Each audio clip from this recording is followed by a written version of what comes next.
Hey cozy besties, it's Joel and welcome back to another episode of Reading the Riordanverse. We haven't had an episode of this since the 9th of November 2021, so it's definitely been a while since we've last had an episode. However, I'm super excited today as we're going to be reading The Sun and the Star, a Nico D'Angelo adventure co-written by Rick Riordan and Mark Ashiro. Basically, I just want to mention that I'm finally on time for one of the books within the Riordanverse, which is such an amazing feeling, but also to see Mark Ashiro co-write this book with Rick Riordan is super awesome to see. And also, I know this book is going to add an extra element of pain within this, and you know, I am ready for it. I'm really excited to see what Mark Ashiro has brought to the Riordanverse, and I think they're amazing, and so I think it's going to be great. Before we get started though, and we talk about this book, we need to address the elephant in the room. Did you like the new intro? We finally moved into phase 3 of Fictional Fates, or what I'd like to call the Cozy Pixel update. Also, if you've yet to get a drink of water or the beverage of your choice, please do so, as you must remain well and hydrated. And if you've yet to check out my other socials, you should, because I post some extra content that you're not gonna see here. And finally, because I should probably put this in a YouTube video as well, you should join the Cozy Kingdom Discord. I have been meaning to make a Discord server for this community for such a long time, and last month I finally launched it. I know everyone on the Discord is probably going to be in the comment section and probably just raving about how great it is. So yeah, don't take it from me, take it from them. Getting back into reading the Riordanverse, let's recap what we've done so far. We have gone through Percy Jackson and the Olympians, we've gone through the Kane Chronicles, the Heroes of Olympus, Magnus Chase and the Gods of Asgard, and the Trials of Apollo, and now we are at The Sun and the Star. It's been a long time coming, and I know Nico D'Angelo is most people's favorite character from the entire Riordanverse series, and so I'm really excited to see him and Will Solis in this new adventure as they delve into Tartarus to basically find their friend Bob. End papers are gorgeous, although I'm trying not to look at them because I think they might be a bit spoilery, but there is something on the nakedness that I really do like. This design is so gorgeous. This is not the only copy that I got of The Sun and the Star. This one is the US edition, but I do also have a signed UK edition right here. Now, I'm usually not a fan of the UK cover art. However, they chose the exact same cover art for the UK one, which I'm really happy about. But I also do kind of prefer the typography on the UK cover. The titling I think is better in this one. But yeah, I do really like this. Plus, it's a signed version because my friend May, who works in Toppings, was like, I got you and got me a copy. We do have Rick Riordan and Mark Ashiro's signature right there. My first Rick Riordan signature, which I do feel a little bit emotional about. One day, Rick Riordan will know who I am, and hopefully that day will be when I write for his imprint. We have half boy, half god, all hero on here. One prophecy, two demigods, a heroic quest. Also, we have Percy Jackson, the Chalice of the Gods coming out later this year, so you'll definitely get another episode from me later this year following that book. We have the Percy Jackson TV show, which I guess a trailer is coming out sometime soon, hopefully. And there are some things that I do want to do surrounding the TV show as well, which is going to be very exciting. But with this book, I am going to be doing something new that I've never done in a Reading the Riordanverse video, or actually on this channel before. First video of the Cozy Pixel update, and already we're doing new things, but I'm going to be annotating this book whilst I read it. Usually I annotate on a second read, but I think for this book, given what I feel like is going to be in it, I feel like annotating on a first read will be better and getting that kind of close reading on a first read. And so I'm really excited because I think I'm going to be taking quite a lot out of this book and forming quite an intriguing analysis. But I'm really excited for this book. I have been in a little bit of a reading slump lately, and it's been very sucky to be in that reading slump because I've been trying to read and it's just not been working out for me. But I'm hoping this book will also help with that. Let's take the dust jacket off because we're going to be reading this any second. There aren't necessarily any parts to this book, but there are 51 chapters, so I think I'll just be checking in every now and again once something major happens. But for now, I'm gonna get to reading and I'll be back once I have some thoughts and opinions, and I'm just really excited to be delving into the Riordanverse once again, and I hope you are too. So yeah, I guess for now, I shall see you in a bit, besties.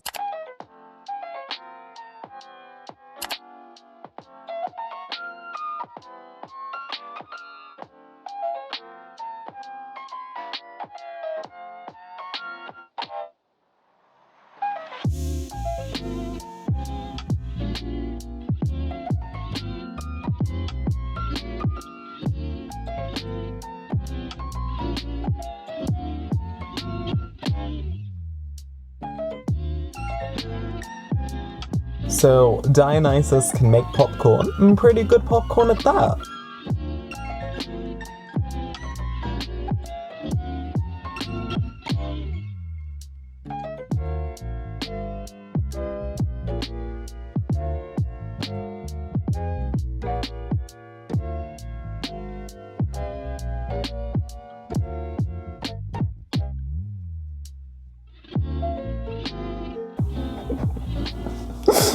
Brooklyn-ites! I have returned! Oh my god. Oh, shoelaces. Oh.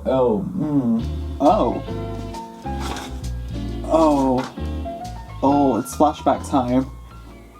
Hello besties, I am done with the first 15 chapters / third of The Sun and the Star, and already I have quite a lot to discuss. But first, you might be wondering, Joel, why aren't you sat on the chair properly? Well besties, during the Sun and the Star tour, Mark and Shiro took it upon themselves to sit very neurodivergently, very queerly, and I'm adopting the same exact thing. So this is exclusively for Mark Ashiro. But also, I want to give a quick development update on my annotations. I initially started highlighting and writing in the pages and stuff, and then I realized how much time that took for me to pause the audiobook, then do the highlighting, then do the writing. It just kind of was starting to take me out of the book a bit, so I decided to kind of only tab on this read. I really want to talk about this book because this book, I think, is a fundamental shift in the riordanverse and really could maybe set the tone for what we might see in the Chalice of the Gods. The Sun and the Star does not have any chapter titles. You know when you go into your room and there's something different because one of your parents has kind of shifted something about and you literally can't tell what it is until it snaps in your brain? That was what it was like discovering that there were no chapter titles for this book, because there was something wrong and I couldn't tell what, and then I realized and was like, oh, we're being a bit more serious in this book, which is really weird because a lot of Rick Riordan's chapter titles are very comedic, are very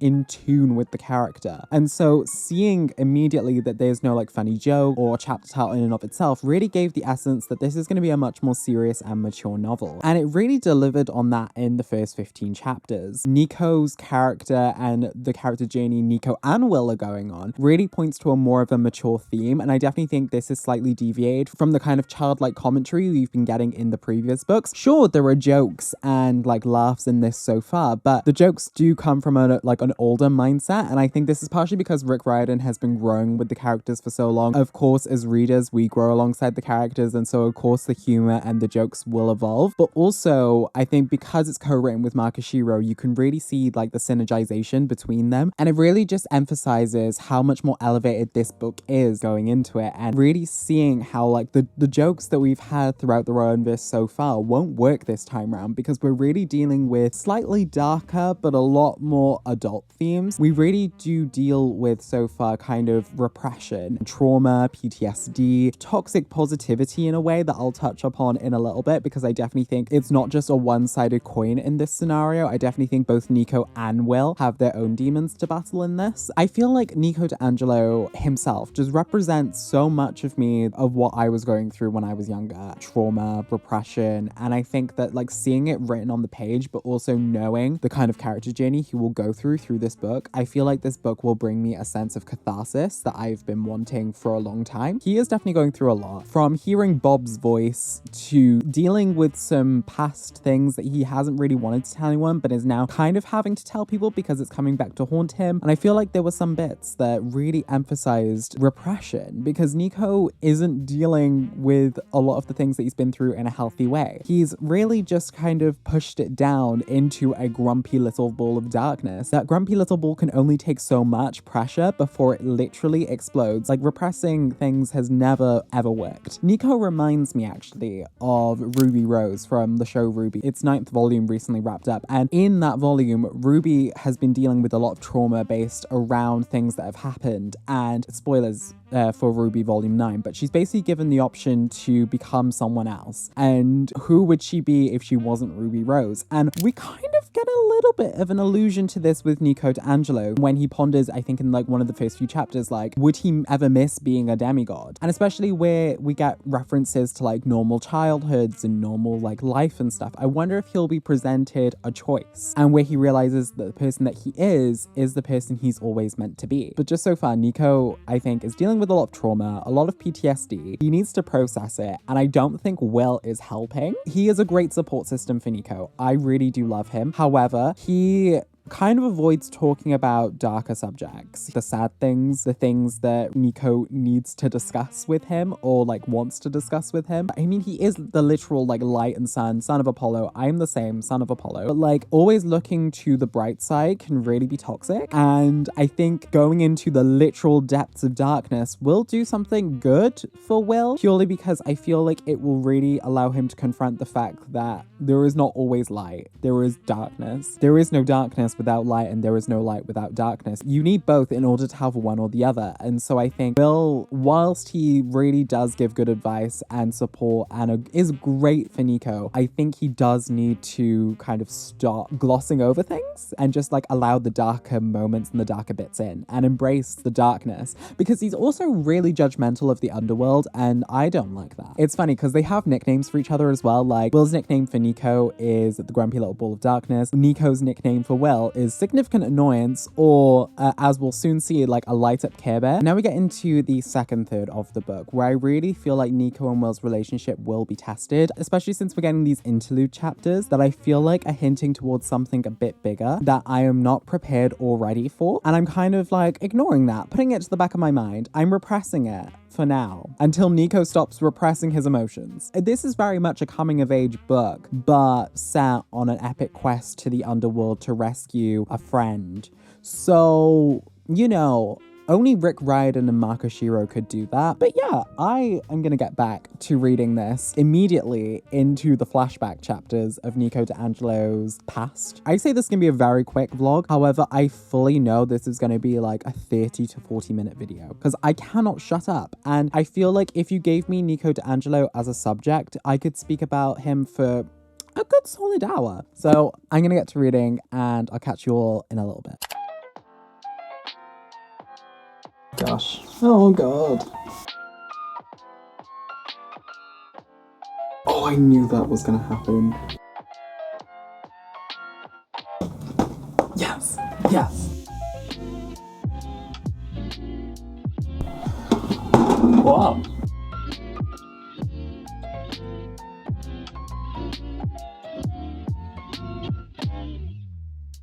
This is like a brand new holy grail for me.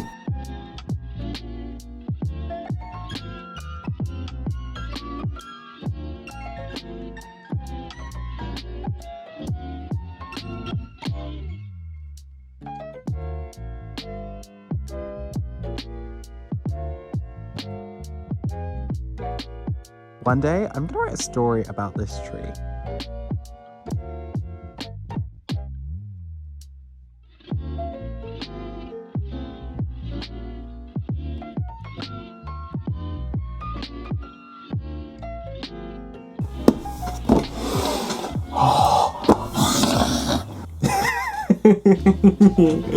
What?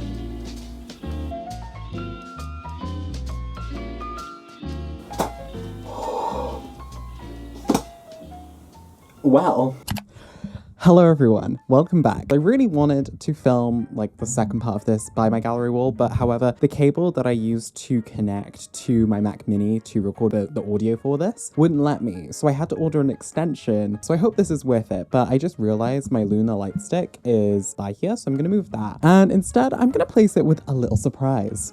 It's Will Solace. This is the Care Bear light that Penguin had sent me alongside the sun and the star, and honestly, it looks pretty iconic. But I just finished chapter 31 of the sun and the star, what I like to call like part 2. Where chapter 31 ends, it really feels like we're about to go into the third part of the book, the last part of the book. And I think there is a lot to discuss about Nico and Will more specifically, but also their journey through the underworld so far, other characters they have met. Honestly, I already have pegged this video as the most neurodivergent one that I've ever made, because gallery wall in front of my desk, going on a walk in the forest to read a book, you know, it's truly like the essence of me, and it's great. I'm really liking how this video is turning out so far. We do have to acknowledge the fact as well that The Sun and the Star is now a #1 New York Times and indie best-selling book, which is unsurprising if I'm honest, but also like it's just so amazing to see a lot of people resonate with this story, and especially for a book that includes references references such as bisexual chaos, Lil Nas X, Star Wars, and other amazing references. I think this book is just so good. It's really able to stay modern without it being cringy, and it's really hard to do that. So congrats to both Mark and Rick for doing that. Let's discuss part 2 because a lot happened, but I know a lot more is going to happen in part 3. But my feelings about Nico's character journey throughout this were quite right, to be honest. It truly is a case for Nico about his identity, who he is, who he wants to be, and whether he'll embrace what people perceive him as or whether he'll choose something for himself. I mean, no one's really sure about the person that they are at all in their life. Like, it's always a constant state of discovery. But for a world that constantly expects you to know who you are, it's interesting to see Nico go through this journey, but also the way that Will influences it, because Will in and of himself is dealing with his own issues, but through a conversation that he has with a particular character, it's intriguing to see the way that Will has started to now embrace the darkness within him and embrace kind of Nico's darkness as well. I think Will needs to really learn that darkness isn't all that bad. Things can be good in darkness as well as things can be bad in light. But we also got to acknowledge the backstory, the flashback, learning about who the villain of this book is and why they're the villain. It's interesting to see the villain of this book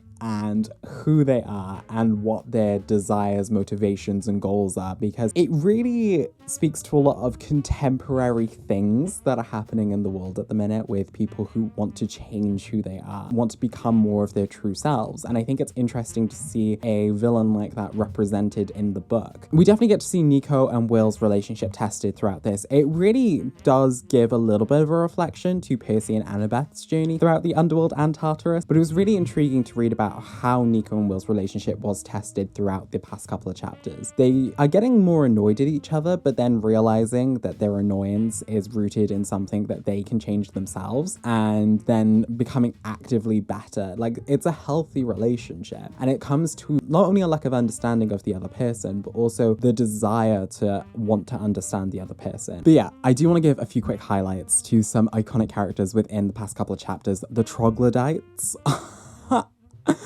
So beautiful, so amazing. I literally just imagine them being so cute and sweet. They're adorable. Maybe can't cook human food as well, but their heart is in it, you know, their heart is in it, and I have to give them that. We meet Gorgira at the beginning of the book, but we don't really understand her role within the book until later on. I fully love Gorgira. She's such like a mysterious character, but I really did love the role that she played within this book. I guess as we enter the final third of this book now, I hope, one, we get to rescue Bob, because I want to see Bob. Oh yes, oh my god, we learn about Bob. We learn about what's happening to Bob, and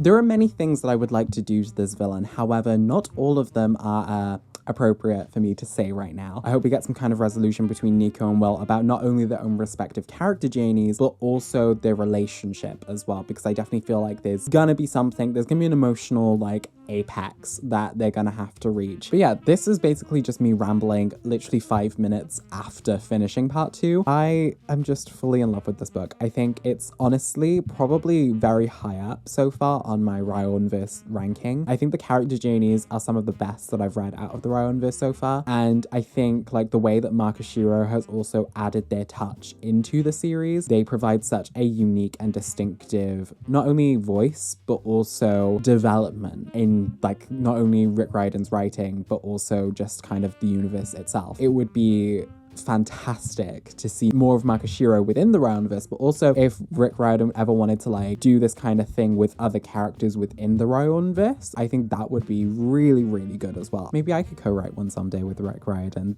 Is that a new author dream? This could be a new author dream. I mean, I already want to like write a Rick Riordan Presents series, and I already have the idea. Maybe one day. We're playing in hypotheticals, but I do now have to go finish this book. I don't want to, but Tears of the Kingdom literally releases tomorrow. Yeah, I'm gonna get to reading. I'll see you once I finish, besties. So yeah, bye. Why do I just want to eat the Care Bear? It just looks like a gummy bear, and I think that's why.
Hello besties, it's been like 1 or 2 days since I last updated you and like read through The Sun and the Star, but in that time, Legend of Zelda Tears of the Kingdom came out and I've been having so much fun with it so far. I had the idea to record some of the gameplay to put in this vlog, but then I thought I don't want to really spoil anyone of the story. I don't really think you need to play Breath of the Wild, but you will get an added context and understanding if you do play Breath of the Wild first. Going into what we're actually here for, I finished The Sun and the Star by Rick Riordan and Marcus Shiro, and I'm in front of the riordanverse shelf to discuss it because there is a lot for us to talk about. So let us get the dust jacket back on so that we can discuss. Putting the dust jacket back on so we can discuss is always my favorite part because it's just like, oh, we're putting a wrap on things. But I thought I would dress in a hoodie for this like last part of the video, and I really like the color on me. I think it looks really nice. Plus it's the kind of vibe that I think fits with this end bit of the novel because it's the kind of blue that I associate with kind of water, so the rivers of the underworld, but also like hope. And that's exactly leading on to what I think about The Sun and the Star, because the last third of this novel was really a love letter to not only queer kids and queer people everywhere. This whole like book is basically that, but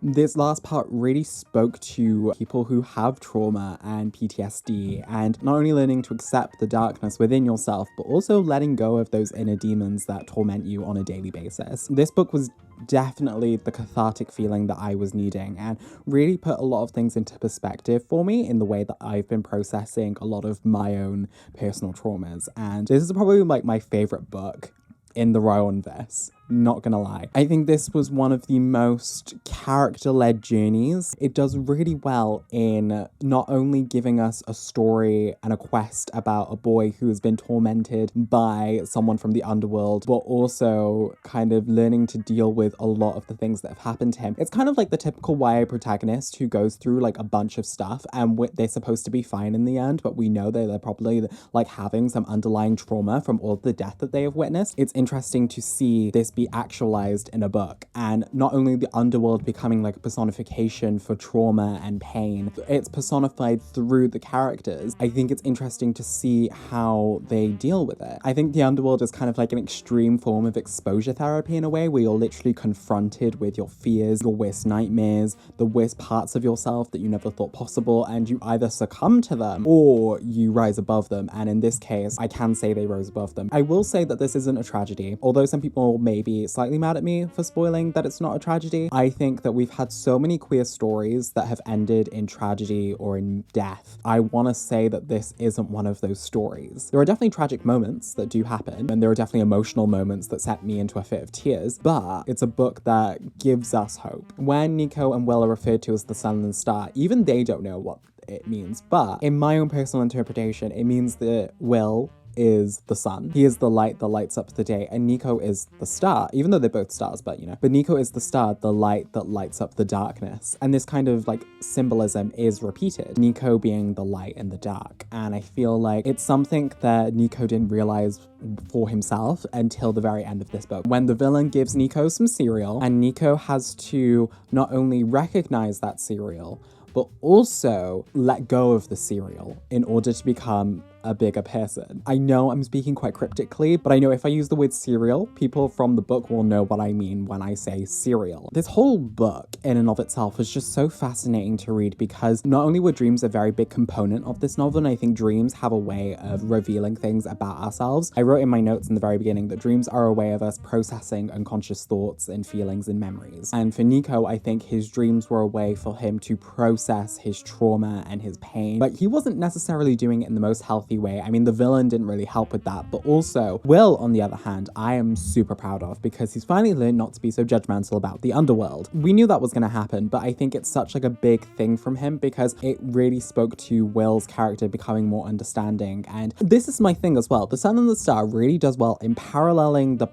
normal world, but doing it in a fantasy kind of way. Some people in the real world aren't as accepting of those who want to change themselves, change their identity, change who they are. This book book not only proves we need to accept people's evolution, but also support them in that. It was an amazing story, and I think especially with like the final scenes in this book that literally drove me to tears, I think that Rick Riordan and Mark Oshiro have really written such a fantastic story. And I'm really excited to see what happens next in Percy Jackson and the Chalice of the Gods. But I wonder if Rick will write other books in the riordanverse still. Are we going to have more co-written novels? Are we going to have more collaborative novels? I honestly could talk about this book for hours and hours on end. I might do some kind of video essay on this at some point, because I do want to talk about the underworld and its association with trauma and repression. But I think it'd also be interesting to compare Percy and Annabeth's adventure into Tartarus and Nico and Will's adventure into Tartarus. Of course, this book is like a 5 out of 5 stars to me, and if you have yet to read it, please pick it up. If you've yet to read any of the riordanverse, you should pick it up. It's fantastic and iconic, and plus you should, because the new Percy Jackson and the Olympians TV series is coming out sometime soon. I'm gonna guess it's gonna be like late 2023, early 2024. But for now, thank you so much for watching today's video, and the very first video in the Cozy Pixel update of Fictional Fates, otherwise known as Phase 3. I hope you enjoyed yourself. I am really excited to see what other videos I create in this new phase of content. So if you like this video, be sure to give it a